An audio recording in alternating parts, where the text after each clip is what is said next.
Hello, everybody. How's it going? So yesterday I did a reaction to, the preseason power rankings and 12 Washington Huskies. I'm done. I'm fetching done with this list. ESPN officially giving their top 25. And there are a few teams that I was like, absolutely not. Wait, how is Clemson above Tennessee if Tennessee beat them in the Orange? Who the hell made this? Way too high. And so I just thought it'd be fun to go, personal bias. Do my own top 25. Again, this is opinion based, but this is also and records wise, what I did was looking at the bigger picture. Okay, we have our national championship winner, and then we go to 6 bowl game winners in the New Year's Six, and then we go to our conference winners, and then from there it was best record.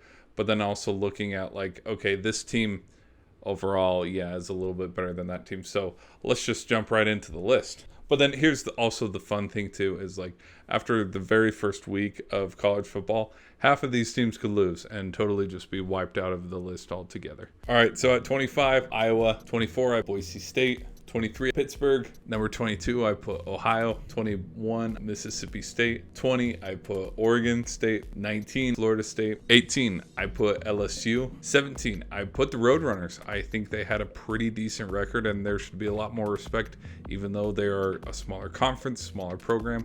Their record was very impressive compared to other teams. 16, I put Notre Dame. They should have been a lot lower, but to me, how their season started versus how it ended and their overall record plus the bowl game win, they had to be a top 20 team. 15, Fresno State. Mountain West champs and a pretty decent record. And so to put them very low on the top 25 just seemed too disrespectful. 14, Oregon. 13, Washington. 12, USC. See, I wanted to put so much higher, but they didn't win the Pac-12. They didn't win their bowl game.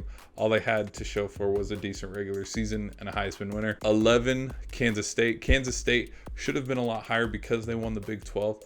But to me, they started to slip because of their resume against the other teams that are ahead of them, where it's to me, it didn't feel right to put them in the top 10. Number 10, we got the Utah Utes. Back-to-back Pac-12 champs.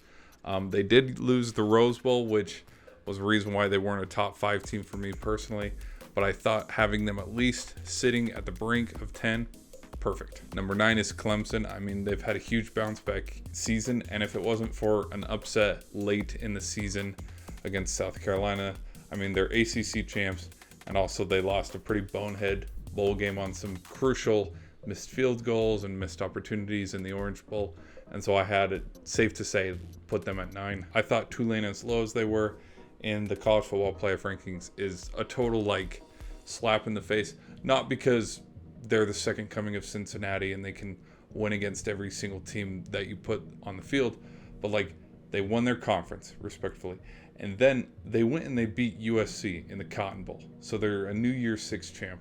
So just to me, they had to be top 10, top 15 minimum. Number 7, I had to put Penn State. They didn't have the best record to get into the Big Ten championship, but they are Rose Bowl champs. The most important bowl game is the Rose Bowl in my personal opinion, so I had them at 7. First 2 out. At number 5, I put TCU just because, they were the final 2 teams, them and Georgia, and for them to drop from 2 to 5 just seemed a little bit, reasonable because they still had a decent season, one hell of a season. They still won the Fiesta Bowl, and they still got to go play in the national championship. And so for them to just drop out of the top 10, top 15, no, this is based off of how they did overall versus the anticipation into this upcoming season. Will they be a number 5 ranked team when it's all said and done? Probably not, but preseason to show where they've come from, it's only fitting. Number 6, got to put Ohio State.